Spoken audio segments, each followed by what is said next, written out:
The recipe in this video once fed millions, yet almost no one remembers its name. During the 1930s, American kitchens produced meals designed not for comfort, but for survival. This lunch cost a single cent, not as a novelty, but as a necessity shaped by scarcity and fear. It appeared on factory breaks, school tables, and farmhouse counters. Then it vanished. Not because it failed, but because it worked too well. This story matters because forgotten food reveals how ordinary families endured hunger quietly. What follows explains why this meal existed, why it disappeared, and why remembering it still matters.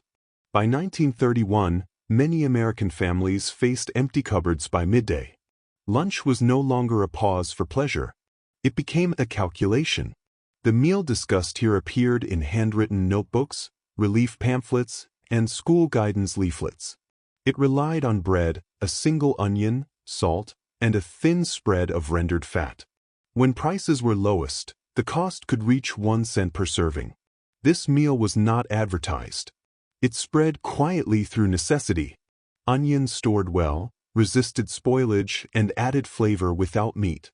Bread, often baked at home or bought day-old, formed the base. The onion was sliced thin to stretch its strength.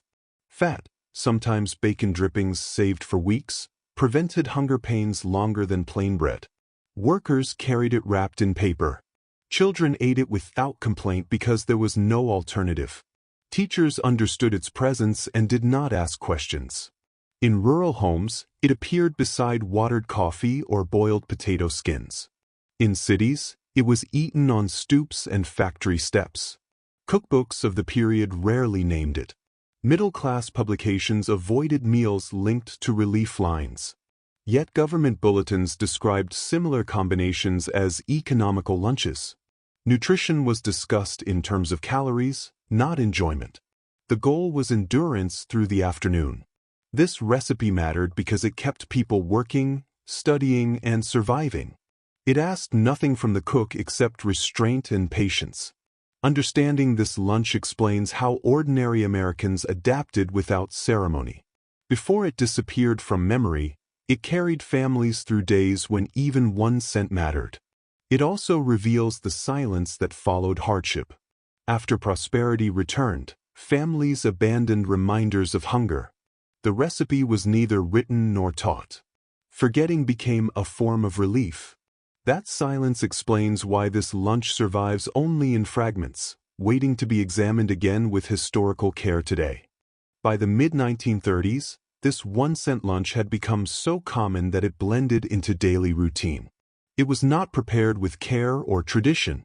It was assembled quickly, often in silence. The onion was peeled at the sink. The bread was cut unevenly. The fat was scraped thin to make it last another day. No one called it a recipe. It was simply food. Government relief records help confirm its use. Home economic circulars from the period advised families to rely on strong flavors to reduce portion size. Onions were repeatedly listed as dependable, inexpensive, and filling. Rendered fats were encouraged because they delivered energy at low cost. Bread remained the cheapest bulk food available to most households.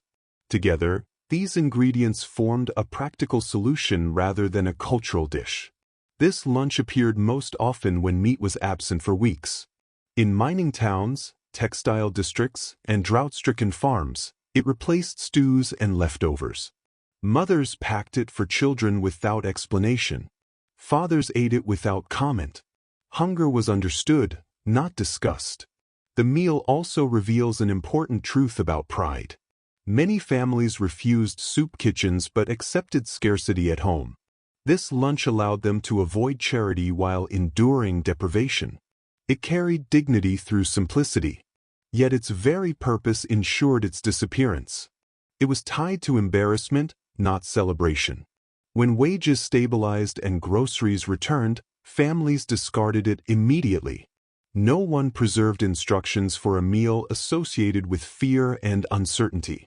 Food historians note that recipes survive when they are loved or shared.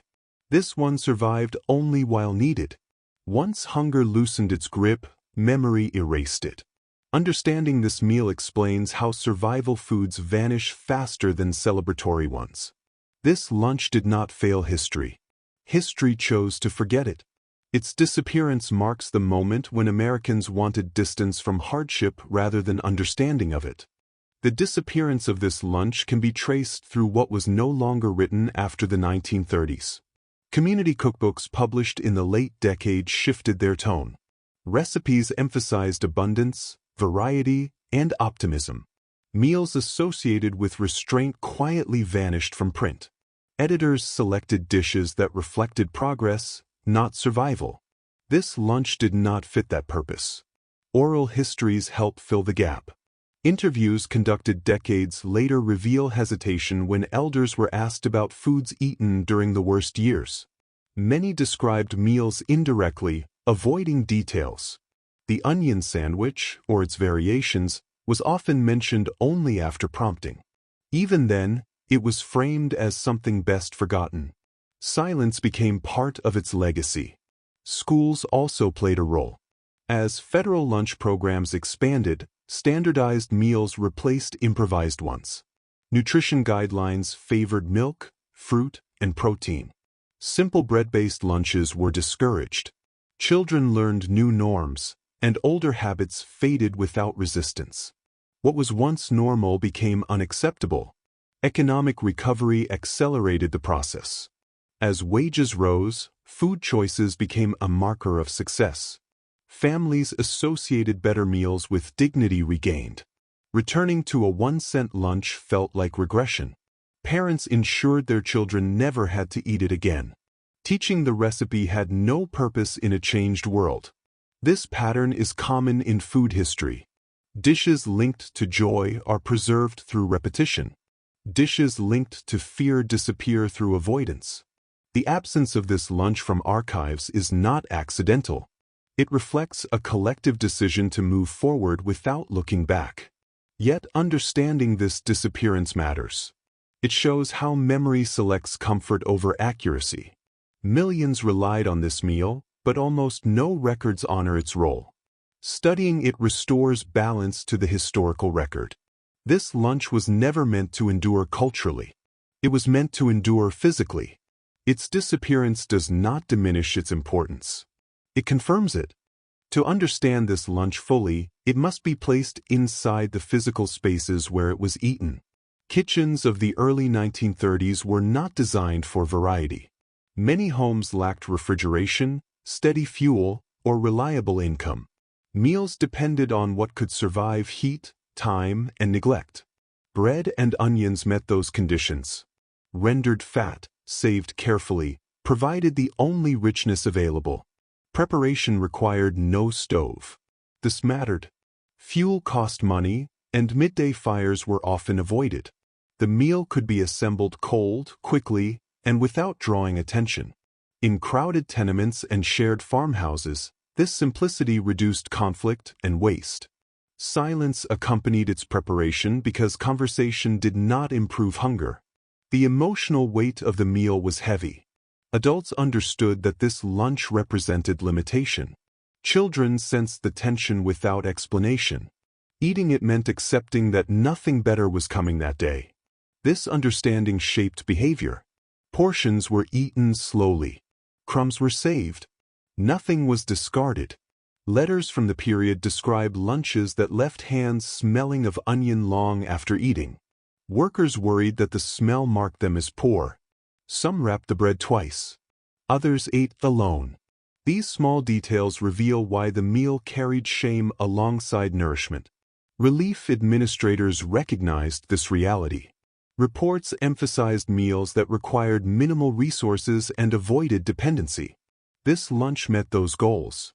It kept people functioning without inviting attention. That quality made it widespread and invisible. Its importance lies in what it reveals about endurance. The meal did not comfort. It sustained. It asked families to endure quietly and without complaint. That expectation shaped a generation. When the crisis passed, forgetting became intentional. Remembering required revisiting vulnerability. This lunch was left behind not because it lacked value, but because it held too much truth. Studying it now restores that truth. It reminds us that survival often occurs without record, celebration, or reward. This meal carried people through ordinary days of hardship. That role deserves recognition. The economic meaning of this lunch becomes clearer when examined through cost and access. In the early 1930s, 1 cent represented a careful boundary. It marked the difference between eating and going without. Prices varied by region, but onions, bread, and rendered fat consistently remained among the least expensive foods available. Families calculated meals with precision. Every ingredient had to justify its place. Grocery ledgers from the period show repeated purchases of staple items rather than complete meals. Bread was often bought day-old at reduced cost. Onions were sold by weight and stored for weeks. Fat was not purchased separately. It was saved gradually from other uses. This lunch depended on patience and planning rather than money. This approach shaped household routines. Cooking shifted from creativity to conservation. Recipes became flexible instructions rather than fixed formulas. The goal was predictability. A 1 cent lunch allowed families to budget the rest of the day with certainty. That stability mattered more than taste. The meal also reflects unequal access to food assistance. Many families did not qualify for aid or avoided it deliberately. Pride, distance, and social pressure limited participation in relief programs. This lunch filled the gap. It provided independence at the cost of variety. That trade was accepted without protest. Newspaper advice columns from the era encouraged readers to think in terms of sustenance rather than satisfaction.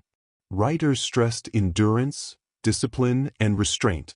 Meals like this one aligned with those values. They were praised indirectly by being normalized. Understanding this context explains why the lunch spread so widely without documentation. It belonged to private life, not public celebration. It appeared in homes that preferred silence to exposure. This lunch mattered because it represented control in a time of instability. Families who could manage their own meals retained dignity. The recipe offered that dignity in its simplest form. Its disappearance followed economic recovery, but its lesson remains. Survival foods reveal how societies respond when systems fail.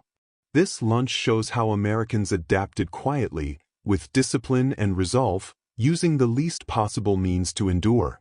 The social impact of this lunch extended beyond hunger and cost. It influenced how people interacted with one another. Eating became private. Shared meals declined because portions could not be stretched without notice. This lunch encouraged isolation during a period already marked by uncertainty. Families ate at different times to manage limited supplies. Togetherness was postponed for survival. Workplaces reflected this shift. Lunch breaks shortened. Conversations faded. Workers ate quickly and returned to tasks. The meal provided energy without ceremony. Its simplicity discouraged lingering. Supervisors noticed fewer complaints but also less morale. Food sustained bodies while leaving emotions unattended. Church gatherings and community events adapted quietly. Potlucks disappeared or became modest. Individuals brought what they could without explanation. This lunch rarely appeared at such gatherings because it revealed too much. It belonged to necessity, not community. That separation deepened its invisibility. Children carried the emotional weight forward. School records describe students arriving with minimal lunches and eating without comment. Teachers avoided drawing attention. Hunger was managed through discretion rather than intervention. This lunch taught restraint early.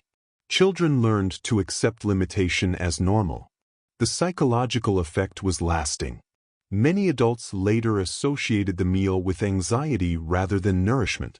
The smell of onion or plain bread recalled years of uncertainty. This response explains why the recipe was not passed down. Teaching it risked reopening memories that families worked to suppress. Food historians recognize this pattern in survival diets. Meals tied to trauma rarely become tradition. They serve a function, then retreat from memory. This lunch followed that path precisely. It solved a problem, then dissolved. Understanding this social impact clarifies why the meal vanished so completely. It was not rejected for lack of value. It was avoided for emotional reasons. The lunch carried too much context to survive comfortably. Examining it now requires care and restraint. It should not be romanticized or dismissed. It should be understood as a tool used during extreme conditions. This perspective honors those who relied on it without turning hardship into spectacle. This lunch shaped daily behavior, social interaction, and memory. Its influence reached beyond the kitchen. Recognizing that influence restores its place in history as more than food. It was a quiet strategy for endurance during one of the most difficult periods in American life. The absence of this lunch from mainstream history highlights a broader pattern in how food narratives are constructed. Historical records favor abundance, innovation, and celebration. Meals built from limitation rarely receive attention unless they are tied to national programs or public events. This lunch existed outside those frameworks. It belonged to private households and unrecorded routines. Archival silence is not accidental. Newspapers of the late 1930s focused on recovery and renewal. Advertisements promoted fuller tables and restored confidence. There was little interest in documenting meals that symbolized deprivation. Editors and publishers shaped memory by choosing what to include and what to omit. This lunch was omitted deliberately. Even early food historians overlooked it. Research often relied on printed cookbooks and commercial recipes. Survival meals left few written traces. When scholars later searched for evidence, they found only fragments. The lack of formal documentation reinforced the idea that the meal was insignificant. That conclusion was incorrect. The importance of this lunch lies in its scale. It was not rare or unusual. It was ordinary and widespread. Millions consumed similar meals daily during the early years of the Depression. Ordinary experiences, however, are the most likely to be forgotten when they carry discomfort rather than pride. This pattern affects how hardship is remembered. Without attention to survival foods, historical narratives become incomplete. They emphasize resilience without examining the cost. This lunch represents that cost. It reveals how resilience was practiced quietly and repeatedly. Studying this meal challenges assumptions about what deserves preservation. It argues that endurance, not just celebration, defines historical experience. Food history gains depth when it includes meals that were endured rather than enjoyed. This lunch does not need revival in kitchens to be understood. It needs recognition in records. Acknowledging its existence restores balance to the story of the 1930s. It reminds viewers that survival often leaves no monuments, only absence. By examining what was forgotten, this video corrects the silence. It shows that disappearance does not equal insignificance. In many cases, it signals the opposite. By the late 1930s, economic and social changes further sealed this lunch's disappearance. As wages rose and food became more accessible, families abandoned recipes tied to extreme scarcity. Kitchens gradually shifted toward variety and comfort, reflecting renewed prosperity. Meals once necessary were now reminders of hardship. Parents intentionally avoided teaching children how to assemble such lunches. Forgetting became deliberate, a form of emotional preservation. Photographs and letters from the period rarely show this meal. When they do, it is obscured by other items on the table or mentioned only in passing. Oral histories emphasize avoidance. Elders recall it only when prompted, often with embarrassment. That silence transformed the lunch into a ghostly presence in the historical record. Public institutions contributed indirectly. School lunch programs standardized offerings, replacing improvised food with regulated portions. Relief organizations that once supported families in need shifted focus toward prevention and education. By providing milk, fruit, and protein, They removed the practical need for the 1-cent lunch entirely. Its disappearance was accelerated not by rejection but by redundancy. Cultural memory is selective. Foods associated with pride endure. Foods associated with shame vanish. This lunch existed at the intersection of survival and embarrassment. Its absence does not indicate failure but reflects the choices of those who survived. Memory favored comfort and abundance over the stark reality of necessity. Reconstructing this meal today requires piecing together fragments from diverse sources: circulars, diaries, photographs, and oral testimony. Every detail, onion thickness, bread texture, fat type, reveals not only culinary practice but social conditions. Each element speaks to a family's effort to endure with minimal resources. Understanding its disappearance provides insight into broader social dynamics of the 1930s. It reveals how survival strategies shaped daily life, social interaction, and historical memory. This lunch was not merely food, it was a testament to human endurance during one of the most challenging periods in American history. Its story is worth telling. By the early 1940s, the 1-cent lunch had nearly vanished from American households. Economic recovery and increased access to groceries rendered its simplicity unnecessary. Families who once relied on it now purchased meat, dairy, and fresh produce regularly. Kitchens once focused on endurance shifted to variety. The meal's practical value disappeared alongside widespread poverty. Historical records from this period show no formal attempts to preserve recipes of extreme thrift. Cookbooks promoted more elaborate dishes suitable for a household with disposable income. Schools updated lunch programs to include milk, fruit, and protein, leaving no place for improvised bread and onion meals. Oral histories emphasize the speed of this transition. Many adults recalled the meal only reluctantly and with shame. Its disappearance also reflects social memory. Communities actively avoided recalling foods tied to vulnerability. The 1-cent lunch became a symbol of hardship parents wished to shield from children. Silence about it was both protective and deliberate. Food historians studying survival meals note that disappearance is common when a dish is linked to trauma or embarrassment. Unlike celebratory dishes, these meals leave few traces. Their absence is not failure but a reflection of necessity and human psychology.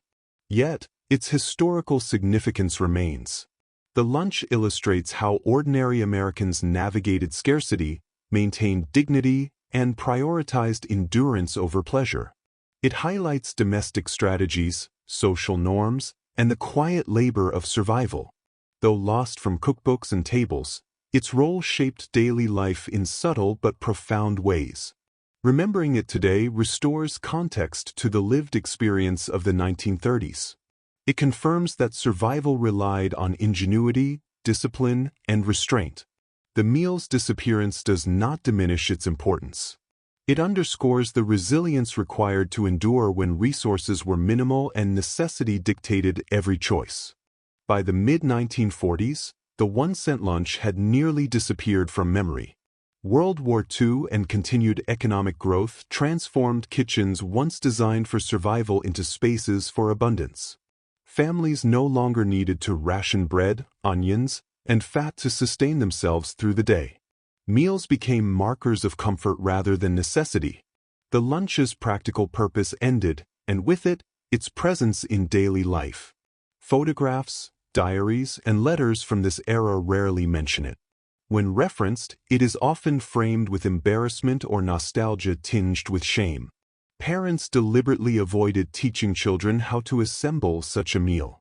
Its absence from the cultural record was reinforced by intentional forgetting. Yet, the story of this lunch remains vital. It reflects the quiet strategies families used to endure scarcity, maintain dignity, and navigate hunger.